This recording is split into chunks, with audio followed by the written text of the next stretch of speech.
that folk music's for the elite, the wise and the old with a college degree. A $40 ticket and a $15 drink. They say that folk music's for the elite.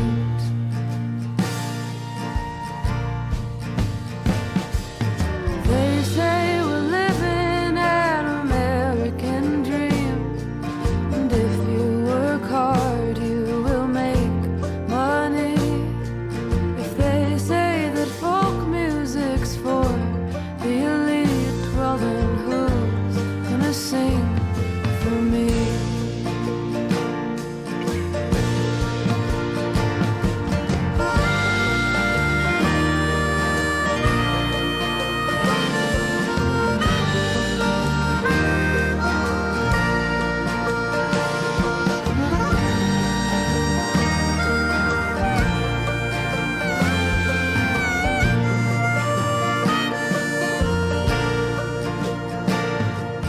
They say that healthcare will never come cheap, but you'll do just fine if you stay healthy. If you can't make rent, then just get another job. They say that happiness is for those who work hard.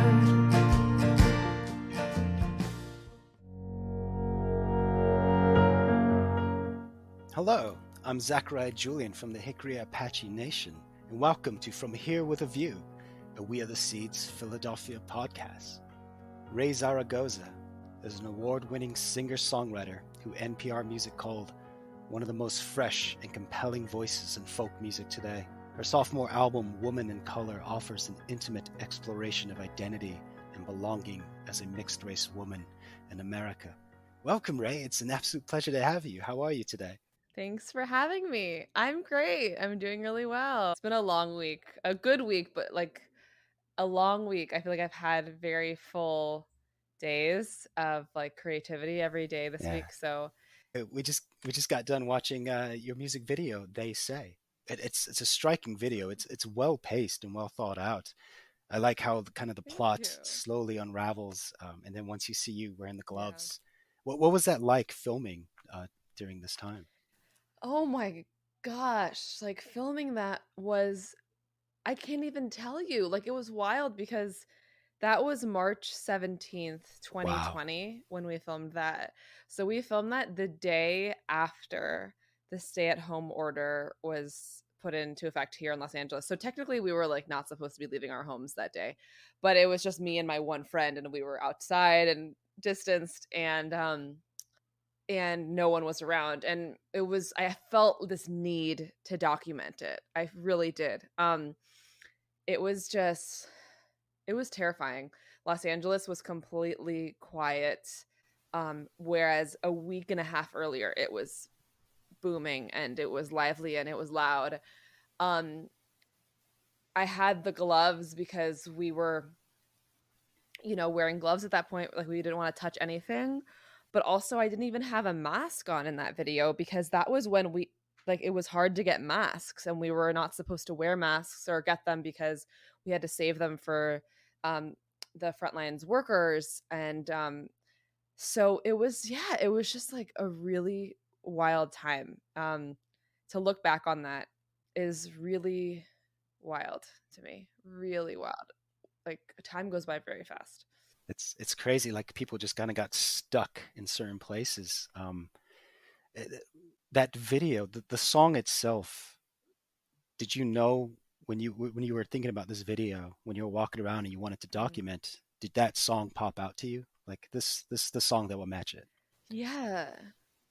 Yeah, I mean, that song like really haunted me because I wrote it before the pandemic, but it's about, all of the inequalities in society and how um the wealthy privileged class has access to everything and anything you could ever need, and yet they're not the ones who need it. It's kind of like I feel like there is this societal like norm where it's like, okay, the person who gets the free drink is the famous person, or the person who gets like the comped tickets, or like gets into the event for free, or whatever, it gets free access to anything, easy access, front of the line, whatever, are the people who don't need it, are the people who have for generations had everything you know become a lot easier. And like I realized through writing that song is like, wow, your health is a Hmm. privilege. Having access to basic needs is a privilege in this country, something that really should be a given to every single human. And the pandemic really bubbled all of that to the surface, because we saw how so many communities, especially communities of color, indigenous communities, immigrant communities, did not have the same access to PPE, to testing, to a lot of the worst outbreaks. Even that documentary I was watching about the first wave, it was a lot of folks of color who were the ones um having the worst outbreaks in their neighborhoods. So it just, that song really haunted me during the pandemic at the beginning, because I didn't write it during the pandemic, but it really felt like it was written for um it was written for that video when I hadn't actually planned it to Wow. be. That's fascinating. That's beautiful. Like I grew up on the reservation and my family's still there. So when it happened, I was like, oh, they're safe. They're protected. And then I just saw that wave coming and it was completely different. And you're right. Like we didn't have access to this. You were at the bottom of the Mhm. list. Um, uh, and it's all because, our skin color, our race. It's maddening. But moving on, your style is paving the way for new chapters in the living book of Americana. Like, how does that feel? How does that make you Mhm. feel as a singer songwriter? Um, you know, I guess it makes me feel pretty good. I feel like since I started playing Americana folk music, I see way more women of color, folks of color in the genre. Um, and I just feel like I'm a part of a new wave where we're kind of, busting down these ceilings, saying like what is and what isn't Americana. Um, that's exciting to me. I feel like I hopefully, there will be more in the generations to come of like girls who look like me being like, "Oh, I can make folk Americana music. Like that's not, only for white people or like that's not for me." So, um yeah, it feels good. Yeah, it's like you're standing on others' shoulders, and others will stand on you. Yeah. Exactly. Exactly. Yeah. Every culture has a voice. Like, what voice or voices led you by the hand to compose the lyrics for your new album, Woman in Color? Yeah, like I pull from so many different inspirations, not only musicians, but just like human beings and art and my mom, my grandmas, my great grandma, just like being on a journey throughout the past, 5, 6 years of really on like a self discovery, self love journey. I think that, this album was really about coming to terms with my identity and embracing it. I think for a lot of my younger life, I was really wanting to fit in. Like I grew up in predominantly white communities, and I really wanted to kind of fit in. I didn't really want to be proud of who I am. And this album is about being proud of who you are and going on that journey to the past, and not being ashamed of who you are, but also not being ashamed of the journey if you don't really know who you are yet. And if you need to kind of go on that journey and learn from those who came before you, whether that's, your relatives, or if you don't have access to your relatives, whether that's just people who love you and who are near you and who you identify with and who are like your kindred souls. Um, and so, yeah, so this album was really about, all of those people. And so all of those people alive and gone were what inspired me. That's amazing. Yeah. Um, it makes me think about me and my culture. I was kind of the same way. I was very rebellious when I was young. I was like, I don't need this. Yeah. And I spent a lot of time with my medicine man. and those are memories. I would never, for all the money in the world, I would never give up. Uh, the inspiration that comes from that, the identity of who you are, it comes out, and that's what I enjoy about your music. Is when we last spoke, because we spoke a while ago, I was curious is if you went out of your way to write the lyrics that you do, or does it come natural? How let's just talk about a song. Like when you're writing a song, are you doing the chords Yeah. first or the lyrics first? It depends on the song. I definitely have written in a lot of different ways, but I definitely think of myself as more of a lyricist than anything, and like a words person. So, a lot of times I start with ideas and poems. I want all of my songs to be able to stand out on their own as poems. And so a lot of times I start with a poem, or sometimes I start with a melody, but it's very rare that I start with a melody. Usually it's either with a poem, or I'll be like playing guitar and just kind of like jamming and noodling around until like I kind of come up with an idea, and it like the words and like the melody come about together. So it's usually like they're together, or it's words first. Yeah. Your music is very emotional and raw. The thing I like about it is it's authentic, and you can't fake Thank that. you. Like you can't teach emotion. Yeah. I really like put so much into this last record, and it's like left me in this place now where I'm like, what do I have, what do I want to say next? Because I have no desire to put out an album until I'm like itching to say something. And so I've been like doing a lot of writing and really exploring all these new avenues with my music, but it's like I'm not ready to like make that next full album until I'm like, okay, this is what I want to say, because I'm not really an artist who's just going to be like, well, what are the people going to like, or what is commercial, or what is this, or what is that. I really want to feel like it's coming from a place like I need to say Yeah. this, not I want to. It's like I need to. So are you ever gonna publish like a poetry book?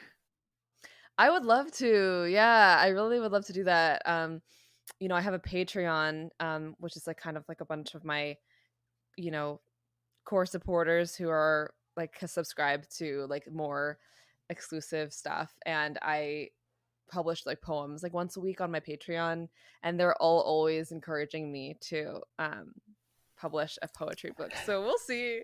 I don't write poems with any form. Like it's all very free form. So I'm always very shy about it. I'm like, "Oh, is this a poem?" But I think it's just my own kind of poem. Yeah, I say do it. It form, who cares? Yeah. I know, right? So I think that's a good idea. I have so many things on my list. I want to make a poetry book. I want to write a self-help book.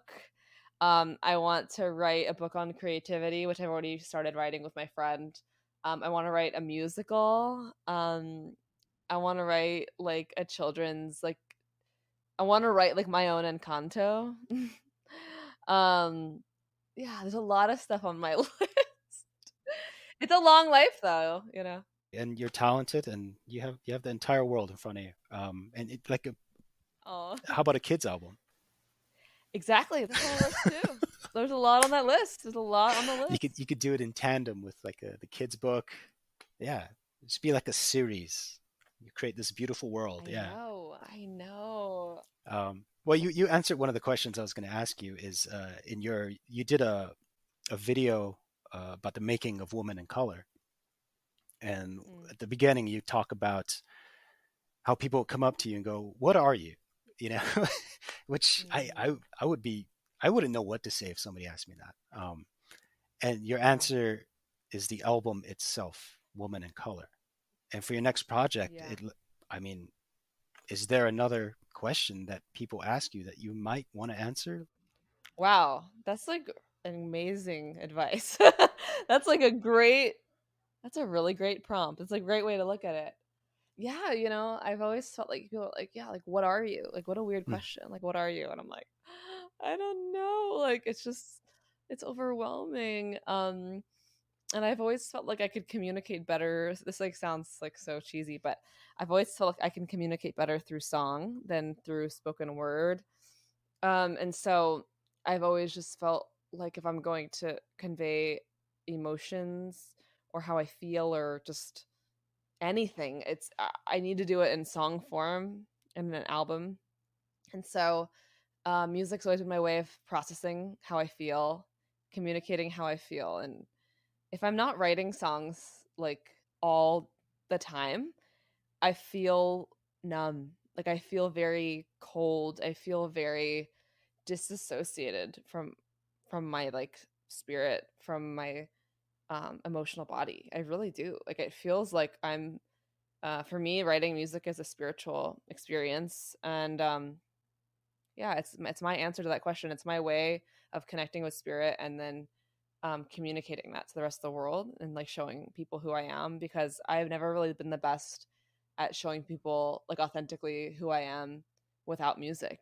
And that sounds like weird, but I've always felt like it's been harder for me to connect with people um, on like a day to day like social level than like in a music setting.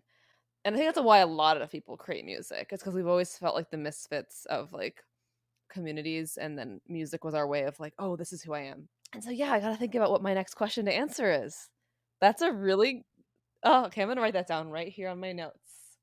What's my next question? When I started playing piano when I was really, really young.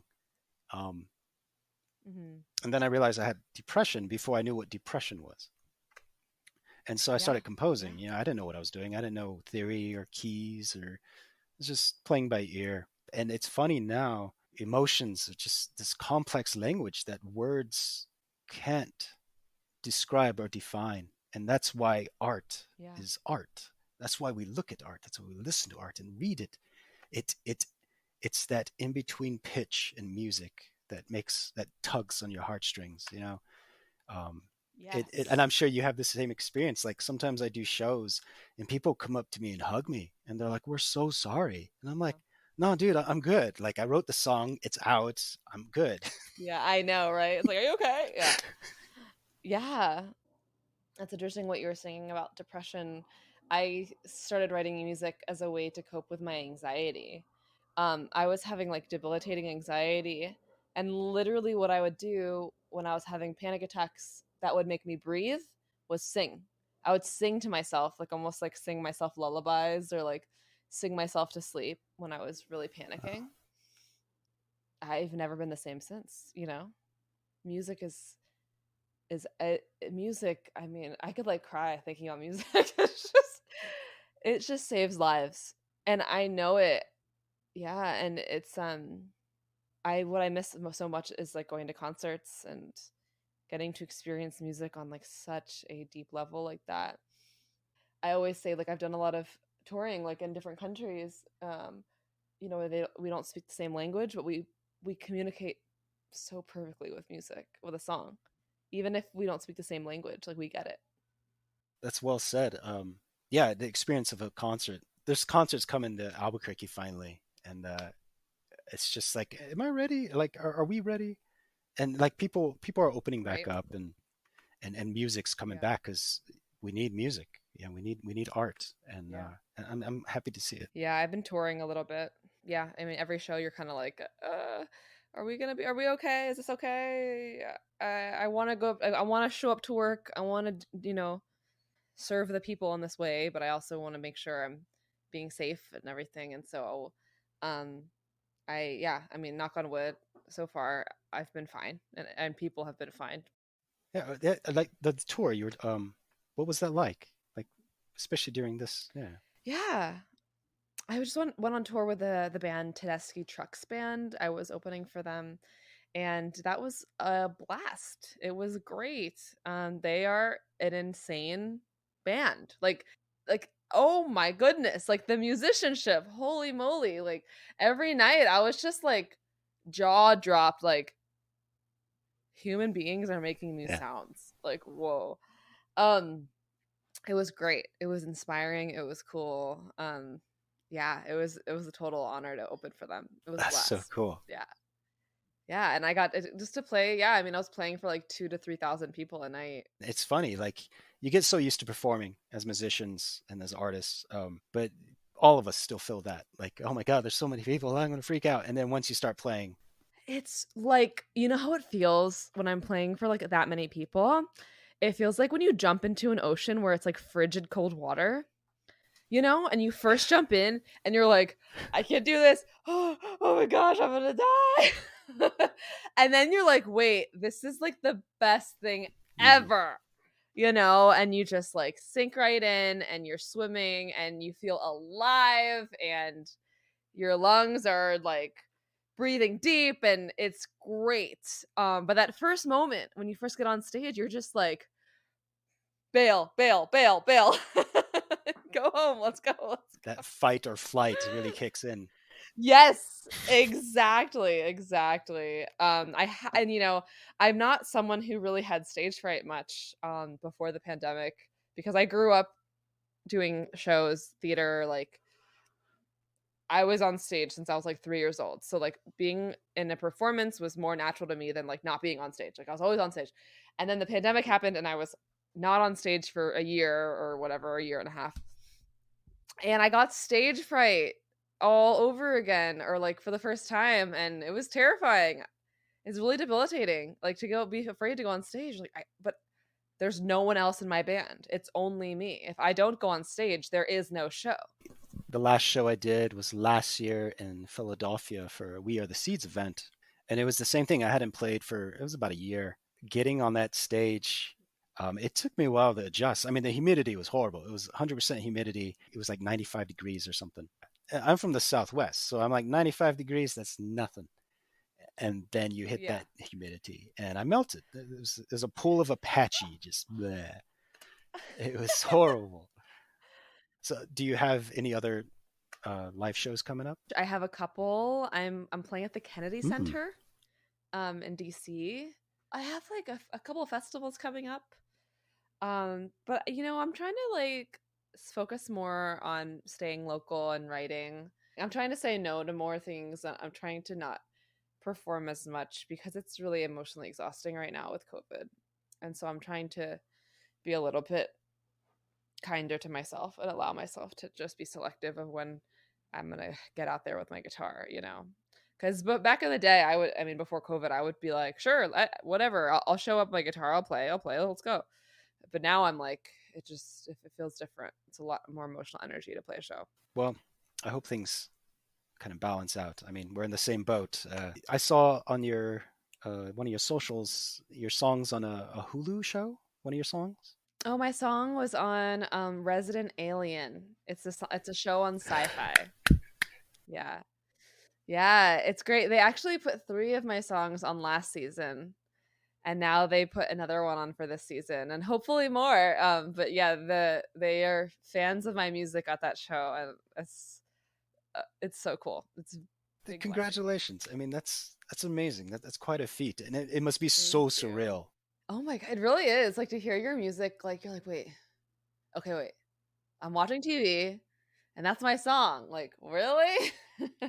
It really is my dream. It's always been my dream because like, you know, I grew up in like TV and film as like a child actor and stuff. Wow. You know, I did like a little bit of acting when I was younger and my dad's an actor and so just like to me like I've always wanted to be on TV, but I realized that like I didn't want to be on TV. I wanted my music to be on TV, like which is me on TV kind of. And so it's just yeah, it's a dream come true. Were you ever like, why did the producer pick that part, or do you feel that it matched what was happening on the screen?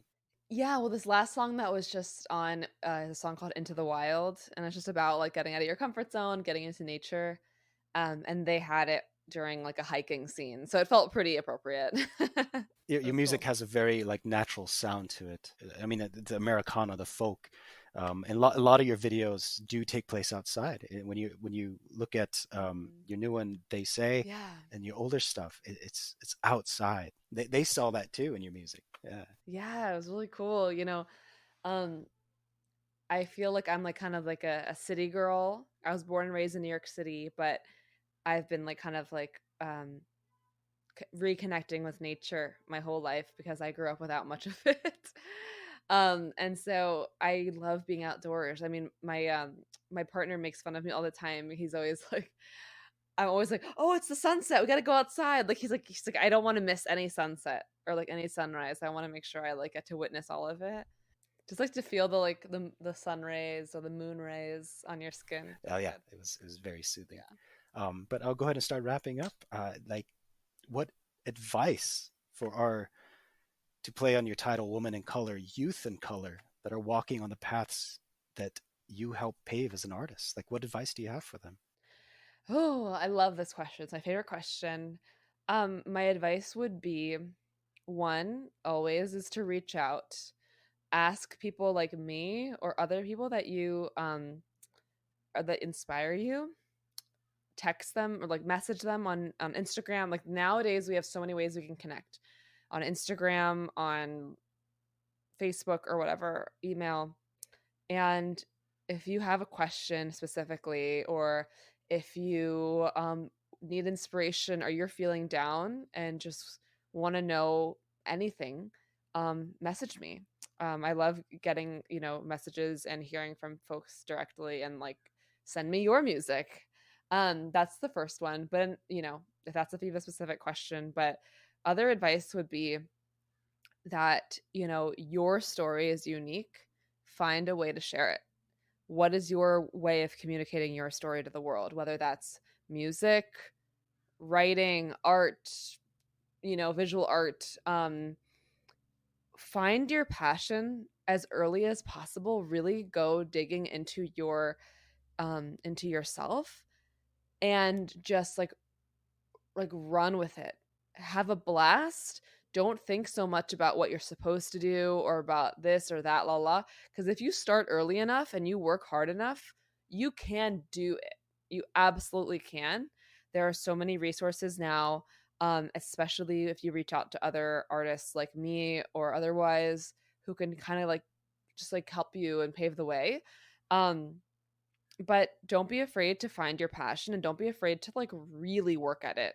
I'm talking like every day, every single day, show up for your art, show up for the thing that means a lot to you, because your story is important. And I think that a lot of, depression and anxiety is really rampant with people of color, with youth of color. And so write about it, Yeah. dance about it, do something about it, like express it, like put it on paper, put it on a canvas. Become one with your pain, because you can turn it into something beautiful, and share it with the world. And yeah, don't be afraid to work hard, and don't be afraid to find your passion. Well said. Well said. Well, Mhm. thank you so much, Raye Zaragoza. It's been an absolute Yeah. pleasure. But seriously, thank you for taking the time to talk to us. It's been eye-opening and inspiring. Oh, thank you. But yeah, you have yourself a good day. This is Zachariah Julian with From Here with a View. We Are the Seeds Philadelphia podcast. Thank you for joining us. Thanks, everyone. From Here with a View, a We Are the Seeds Philadelphia podcast is produced by Michelle St. John, with music by Zachariah Julian and original logo art by Jason Weesaw. This podcast is funded in part by Independence Public Media Foundation.